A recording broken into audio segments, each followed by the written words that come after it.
Hello. Good morning, good afternoon, good evening. Whenever time you're watching this video, it's that time of the day. I am pretty much making a video as I head back to the gym. I just got home today, I think right now, and I was relaxing for like 3 minutes. But I'm gonna go to the gym today. I give us some updates. So today is November 7th, so it's the 7th day of November, I believe. So what yeah, I think 7th. Let me grab the calendar, make sure I'm on the right track. Yep, so on the 7th of November. So we are running fast. We have 2 weeks before we hit before we get, I'm not dressing my t-shirt properly, before we get into Thanksgiving, and then after Thanksgiving we hit Black Friday, and after Black Friday we hit Christmas. But quick updates, it's November and the government is still shutting down. Nothing has opened yet. Yesterday the government has not had any plans. The Congress has no plans of reopening. There is pushback back and forth, and DC, things are becoming normal. People just moved on with their own lives. I heard there's some people making jokes on the internet. The government employees who don't have paycheck, they have to like do some DoorDash or some jobs to get by, because sometimes when life gets harder, you just take off the suit and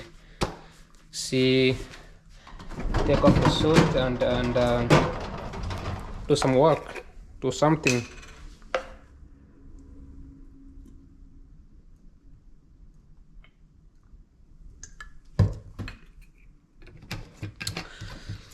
So I'm gonna go to the gym, do some work, upper body. I'm supposed to make a video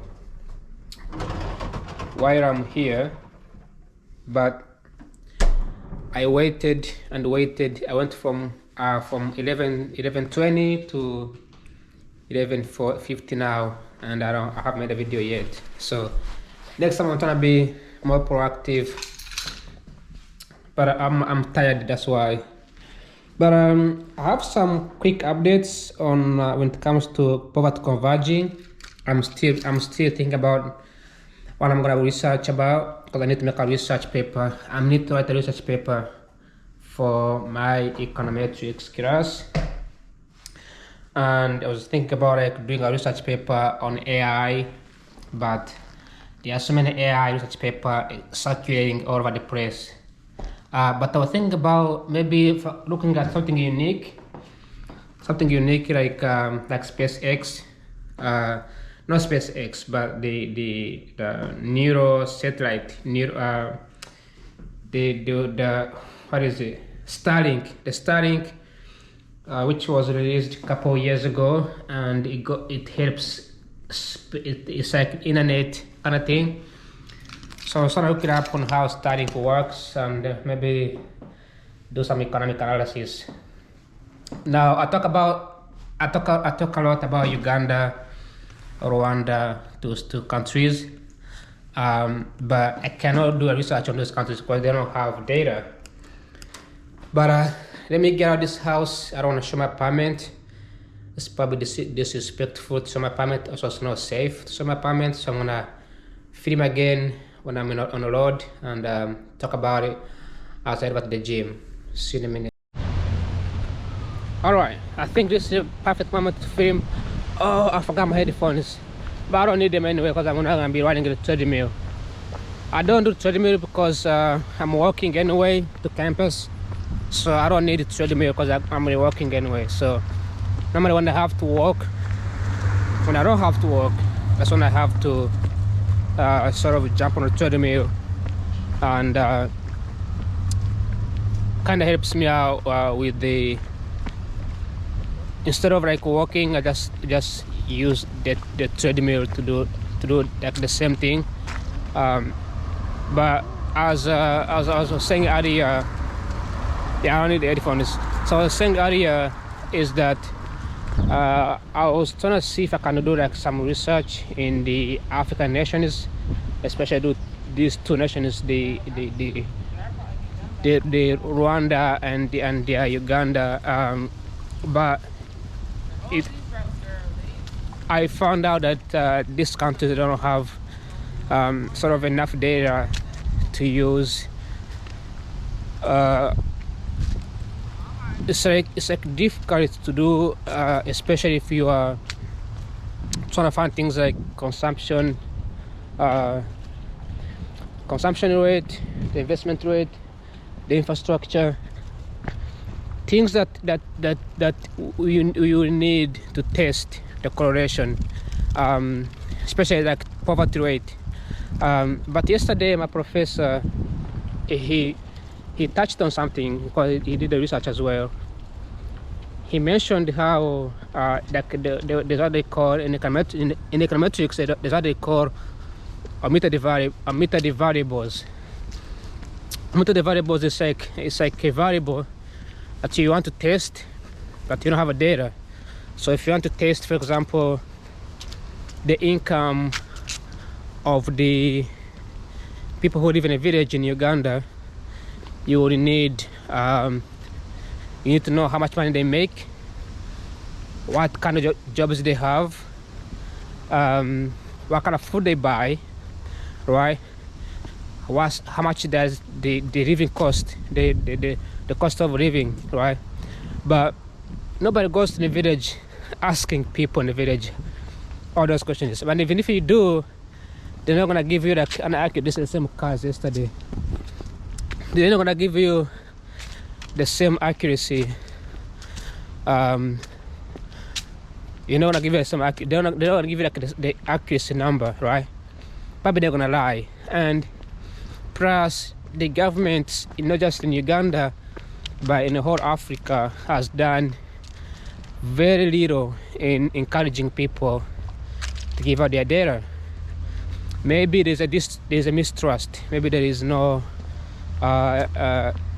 there's a no trust between the institutions, like I mentioned last time, the quality of institutions. There's a mistrust, so that kind of hinder how the government gather the data. So when he mentioned yesterday, Professor, that this is a problem that they've been having for so many years. Many, what can I say? Many researchers, organizations like World Bank, they do try to gather data by estimating. So if you go to like what I was showing last time on the PPI, the poverty rate, a level where Uganda did not have data since 2019, Rwanda had like 80%. The poverty rate, the earnings,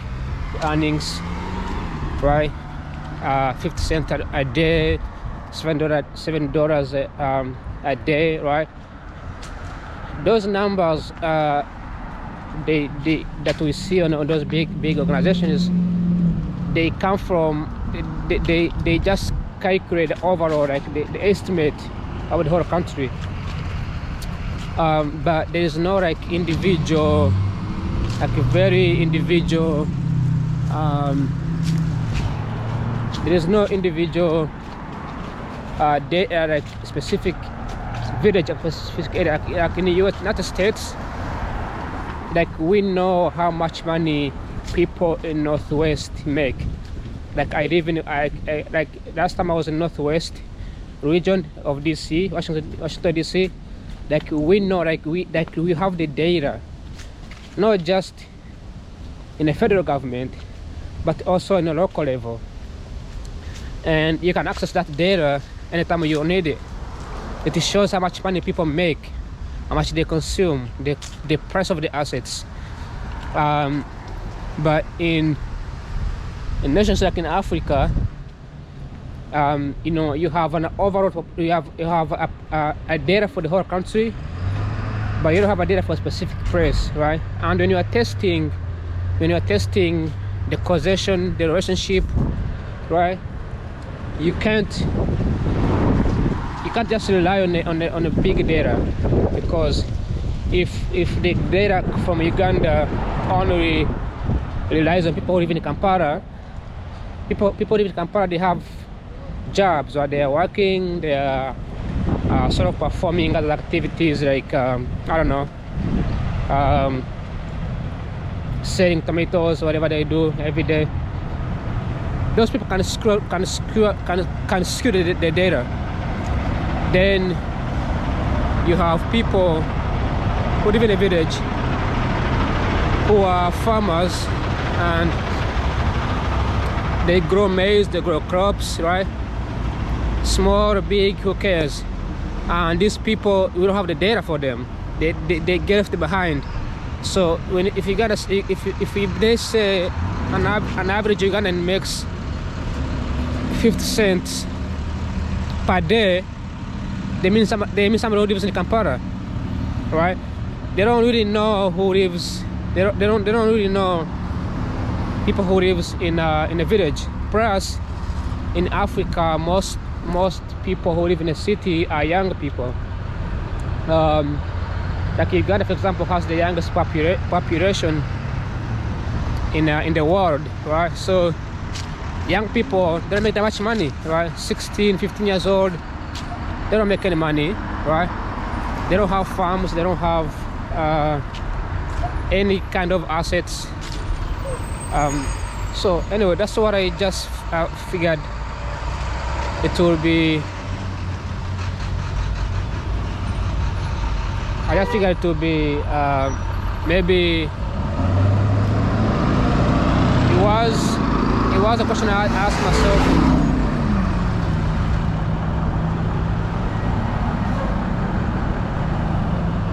It's a question I had yesterday. I've been having for a while. Like, how do you get the data? Like, how do you figure it out? Do you just go to Uganda, you know, or any country in Africa, Nigeria, whatever the country can be, and spend billions of dollars questioning people, surveying people?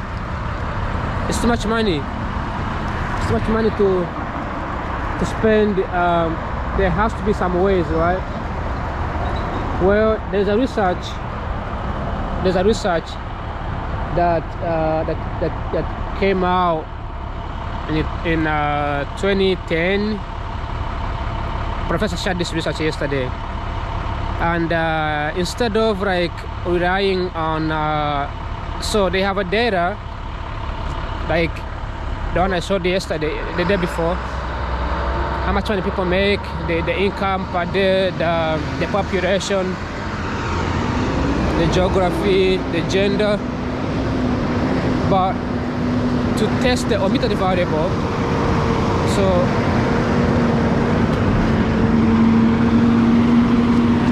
it's too loud.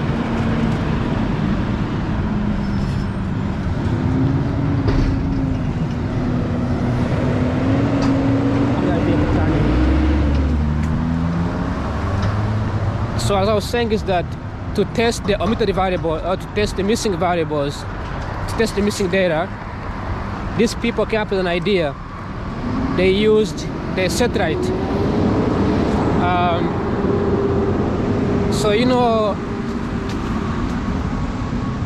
how NASA, when NASA takes pictures and videos in space, at night you can see some areas have more lights, others don't have lights, and those lights can be an indicator that there is something going on in that particular place. So when Professor shared this, I was like actually amazed. Like, there's a research out there that, you know, they realized, you know what, we can't spend much money in statistics, because statistics is really hard to gather. Like in United States, they put so much money to gather statistics, to gather the data. Plus, people here are more open. In Africa, for example, it will be really hard to gather the data. People don't want to share the information. They believe if they do, they will lie. They just lie about it. If you ask someone in Uganda how much they make, even if they make $1 million, they're gonna lie about it. They're gonna say I don't have much money. They're gonna tell. They're not gonna tell the truth, because they don't know. They are not raised or programmed to oops. They are not programmed to think.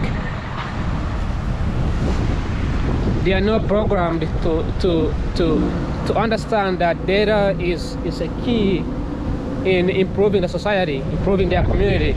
So they don't really share. It's windy here, so I'm trying to be out as out I can be. But they don't know that data is a key. So when trying to convince them to gather data, it becomes difficult.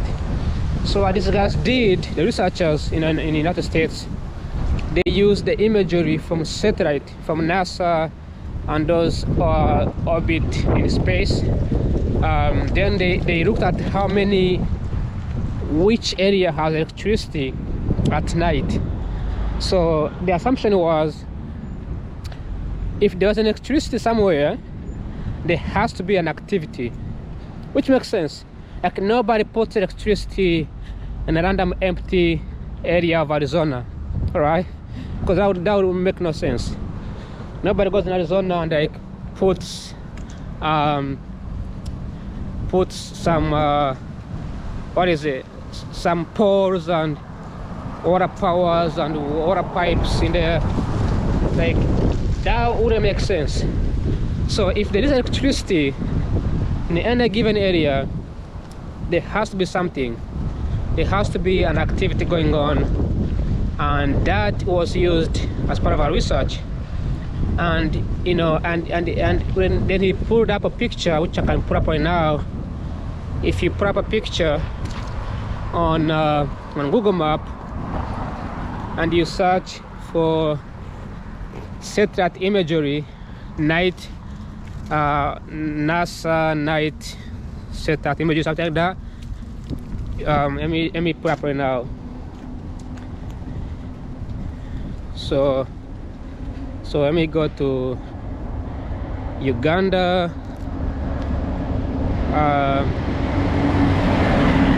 Night lights, NASA photo. Right. So I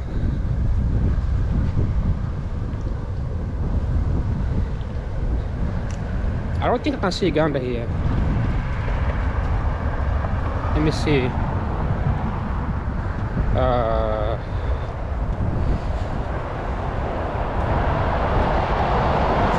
So anyway, I'm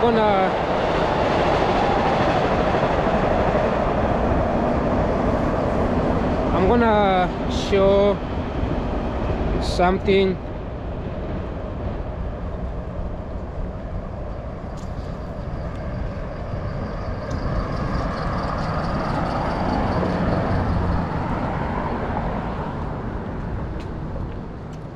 Yeah, I can't find any picture right now, but let me see. Maybe let me type in Africa night picture photo, so that way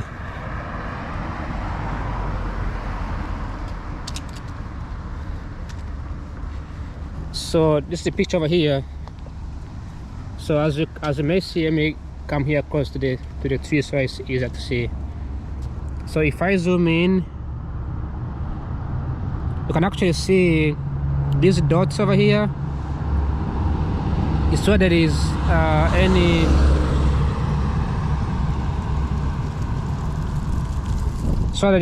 there are cities in this area. So the cities are in this area. There has to be electricity here. So this part of the city, there are some activities going on in this place. right? There has to be some activities going on here, and you can use that. You can use that to test whether the area has a higher GDP or a very lower GDP. Maybe use it to test the development in the area. So the professor shared that yesterday. I realized that was something that was cool. That I didn't think about it. This is the beauty of going to school. Going to school, you learn something that you don't know. Sometimes you know everything, but you're missing one piece, and that piece can help you out. So, but anyway, and I'm trying to choose which research to study this semester. I can say that I cannot study African nations. I'm just going to be focusing more like in AI or technology or something like supply chain businesses, something in the United States. So that way it's easier, so we have the data available.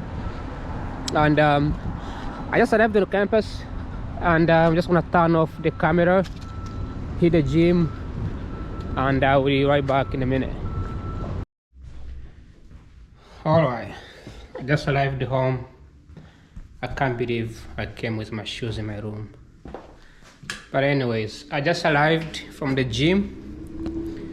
As the last time I was recording, I was heading to the gym. It was trying to lock my door. Wait. Okay. The door is strong. Okay, so I don't think I've taken. Anyway, the gym was great.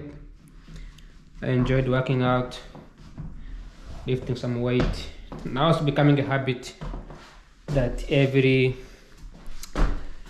4 times a week, 2 days upper body, 2 days lower body, alternating. At some point it becomes more, you get used to it, to work out. So earlier it was windy, it was too loud. I don't think I haven't watched my videos that I filmed yesterday yet, but I think you can still hear me speaking even if it was too loud. The GoPro does a great job in picking up the voice when you are recording in the windy area. So that's something I loved about GoPro.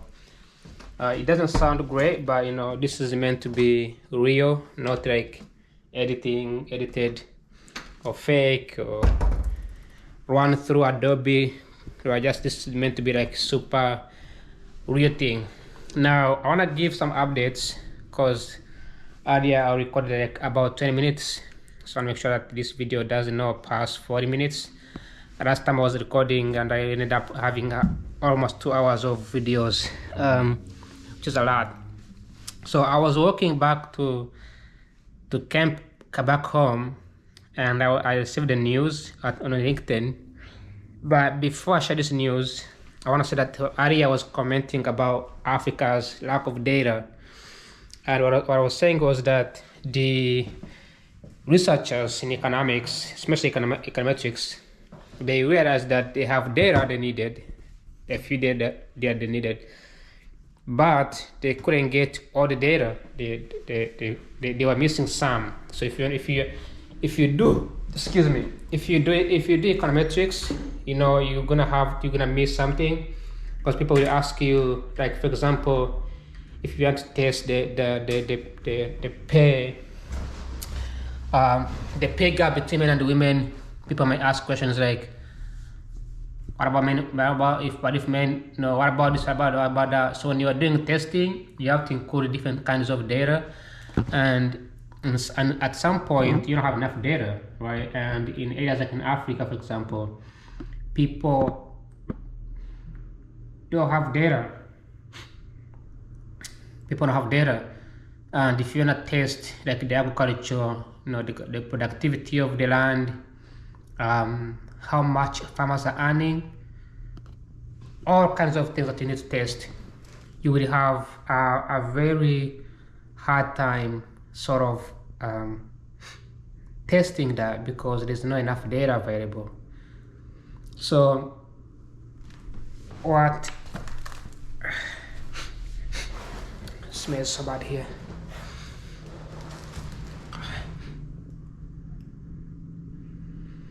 All right, I need to stand up. This thing's not safe. It smells so bad. So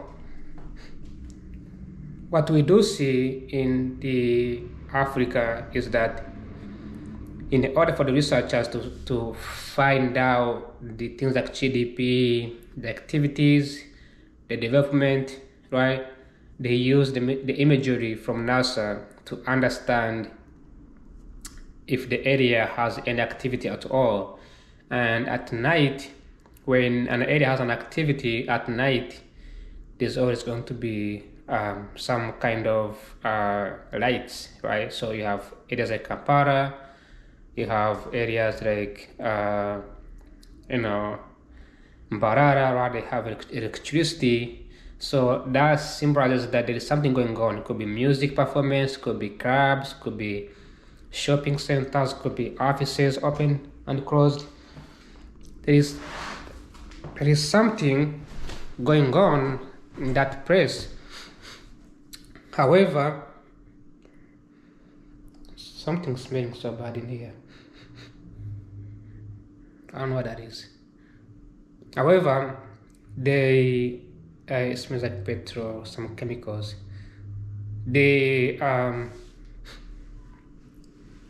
Something leaking.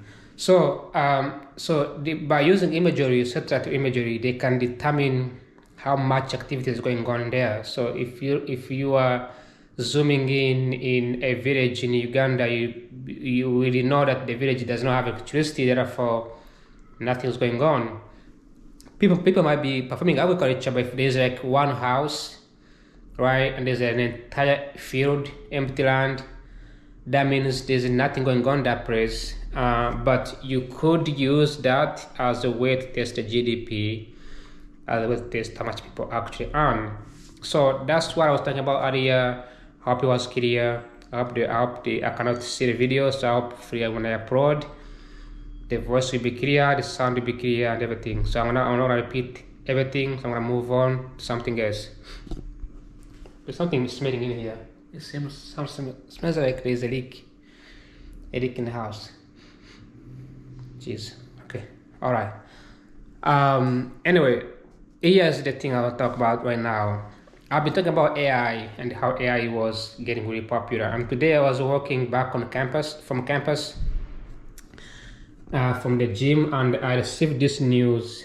This is from Financial Times, and as I don't know if you can see the screen, but it says tech stocks head for worst week since April after 1.2 trillion AI sell-off.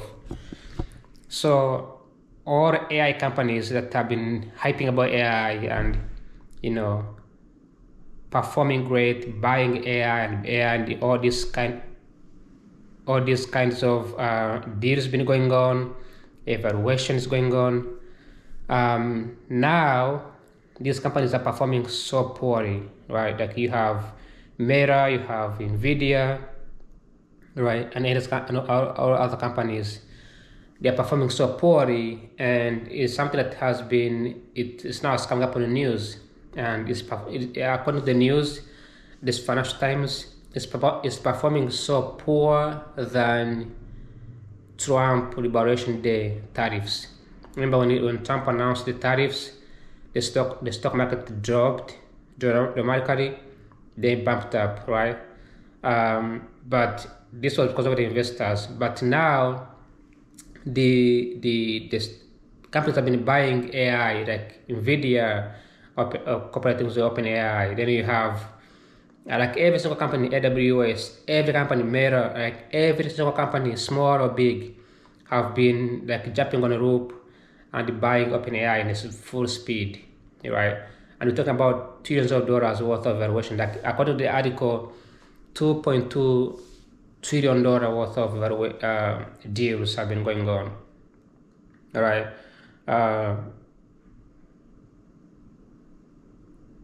Okay. So this is something that is concerning, because I don't want to say there's a bubble, but I want to say that when when companies spend so much money on one product, right, and then on top of that fires people, investors start to get worried, because in the room, like, remember, the investors are rational, right? They are not tech people. They happen to have too much money. Out of it, they don't work. Out of it, they do investment for a living. So when they see one company getting a deal, for example, we see Nvidia and the OpenAI making a deal. That was great. Like, that was fantastic. But when they see other companies jumping on it to buy, and everybody's buying, they start to get worried. Why? Because stocks are gonna go down, right? The investors, they don't make money. Stocks don't go up because companies make more money. Stocks go up because people buy more. And if people buy more, the stock goes up. But when the valuation keeps going up, keeps getting expensive, investors start to think it's time to sell, and when they sell, it goes down. So that's what we see right now, and even the government becoming more unstable, right? Like, the Trump administration is becoming more and more unstable. The politics is changing. People are questioning the legitimacy of the current administration. You have the huge shutdown going on right now. So all of this is affecting how investors think, how investors make decisions, right? Things like this, they were never put into the account when people are buying OpenAI. And of course, we know that a lot of these CEOs, since COVID-19, so during COVID, a lot of people retired, not that retired, but they left. There was a lot of promotion. Like, during COVID, everybody got promoted. So you have people who got promoted in the jobs, CEOs, right? And these people have been, when they got promoted, they started hyping this idea of innovation, which is a good thing. I'm not saying innovation is bad, but now this AI came out. Nobody understands how it works. Nobody's been able to. Usually, when technology comes up, there's a video about Jeff Bezos, not Jeff Bezos, but Steve Jobs, explaining how Apple works. He's a CEO. He's the co-founder. We never saw, even the CEO of OpenAI. He doesn't know how to explain how AI works, because when you think about it, AI is it's a chatbot. It's a chatbot. It's an idea is being sold to all of us, right? It's a chatbot that goes on the internet and pulls up all the data, and then gives you the information. When you search and you say, okay, can you give me an idea on where to go for vacation? It goes on the internet and it looks up, gives you the information. But here's the problem though. That information belongs to somebody. Somebody owns it, and it's a copyright. It's like, if I film a video right now about someone's music, YouTube will flag my music, because YouTube, for years, it was also having copyright. Like, you could make a song, upload someone's song, upload Beyonce, no problem. You won't get flagged, right? Over time, artists start to sue YouTube, right, and Google. So now you gotta give credit. ChatGPT is not different. It's using someone's data, and on top of that, ChatGPT is using high-level skilled data that was used, that people spend time studying.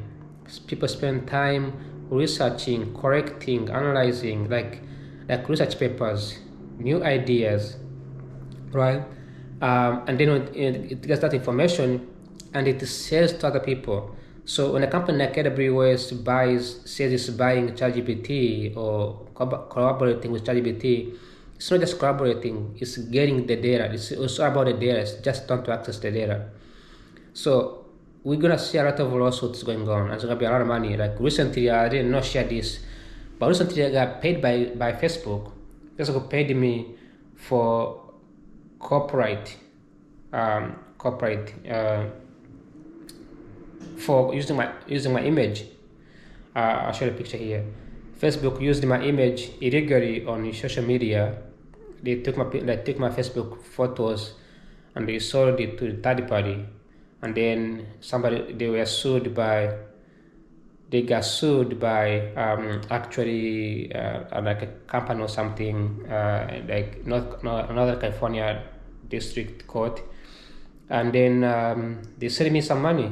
I'm gonna show you people on YouTube here, money that I received from Facebook, which it goes to say that, you know, you can't just trust these things, because at any moment, this is the money.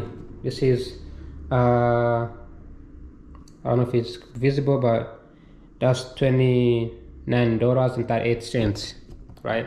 Not that much, but everybody got paid in the United States. Everybody got paid. That just took about millions of dollars, right? The reason why I say this is because when this technology comes up, we tend to think, oh, this is a new idea, this is something, this is awesome, this is impressive. But somebody owns it. Nothing comes from nothing comes from nothing. Something else comes from something, right? And in the United States, not like China, in the United States, when you produce something and you don't give credit, you get screwed. So it's what we see here is that, you know, people are gonna start suing OpenAI. They're gonna start investigating OpenAI, but anyways, the stock market is performing poorly, so we might see a bubble. Not only that, but also I was really devastated when I heard that corporations that are laying off workers, replacing them with AI. Like you should give, like it's like you have a tractor, right? A machine. Instead of giving that machine to people to use it to be more productive, you fire people, then you put the machine in the field, right? This is gonna backfire, and it's gonna backfire so bad in the coming few years. That with the administration going on, with the shutdown going on, people being angry, you know, it's going to be a different story. But anyways, that's what I wanted to share. Other than that, today I'm gonna just go to bed and sleep. I'm very tired, and hopefully tomorrow I make a new video. Tomorrow I have a trip somewhere, so I hope that in that trip I'm gonna make another video, and then that will be the day. But for now, this video should be enough to update you that, you know, it's been almost a week in this house, in this apartment. I'm enjoying it. I love it. I'm happy. I'm excited, and I hope that I will get to do something I need to do, focus on school or get a full-time job or something, whatever I have to do. Other than that, enjoy the Friday, and I'll see you tomorrow on Saturday. Bye-bye. Ciao, ciao.